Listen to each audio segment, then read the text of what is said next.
Om Sai master 2026 సంవత్సరం జనవరి నెల 3వ తేదీ సద్గురుమూర్తుల పాదపద్మములకు మన్నో సత్యం పుష్పాంజలి సమర్పిస్తున్నాడు. మిత్రులారా, ఇప్పుడు తిరిగి నుంచి ప్రసారమవుతున్న బాబా సామాజిక మందిరం ప్రత్యక్ష ప్రసార దర్శనంలో భక్తుల దర్శనాలు కొనసాగుతున్నాయి.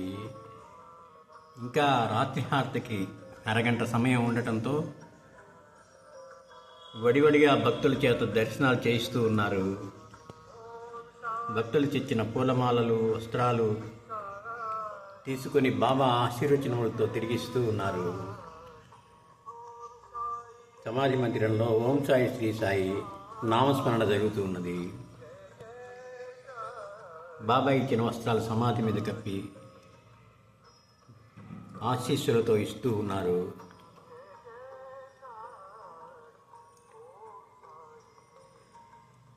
పాదాల వైపు, శిరస్సు వైపు, ముందు వైపు కూడా 3 వైపుల నుంచి భక్తుల దర్శనాలు లైన్లు కొనసాగుతూ ఉన్నాయి. రష్ ఎక్కువగా ఉండటంతో అద్దాలు పెట్టారు.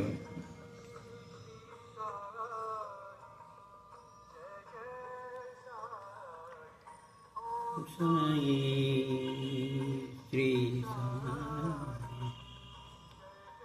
రాత్రి హారతి, ఆ తర్వాత దోమతెర సేవ అయిన తర్వాత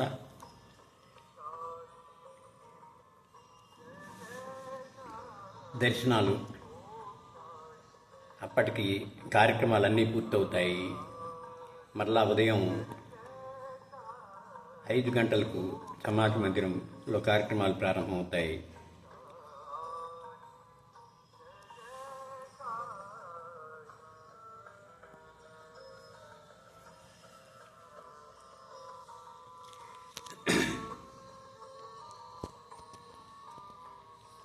మిత్రులారా, రోజుకు ఒక్కసారైనా కొద్దిసేపు 1 నిమిషం, 1.5 నిమిషం అయినా ఈ దివ్యమంగళ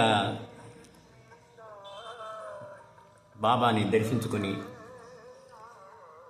కొద్దిగా పారాయణలు 10 నిమిషాలైనా సరే వింటారనే ఉద్దేశంతో ఈ చిన్న వీడియోలు అంతా 3 నిమిషాల లోపల పారాయణలు, ఒకరోజు పారాయణ, చిన్న పారాయణలు నేను మీ ముందు ఉంచుతూ ఉన్నాను. మొట్టమొదటి ప్రాథమికంగా రోజులో ఆ కాస్తైనా కనుక పూర్తి చేసుకున్నట్టయితే మనకు వెసులుబాటును బట్టి పెద్ద పుస్తకాలు చదువుకోవటం, స్థానికంగా ఉండే దేవాలయానికి వెళ్ళి బాబాని దర్శించుకోవటం, ఇంట్లోనే విశేషంగా పూజ చేసుకోవటం, ఇవన్నీ మనం చేసుకోవచ్చు.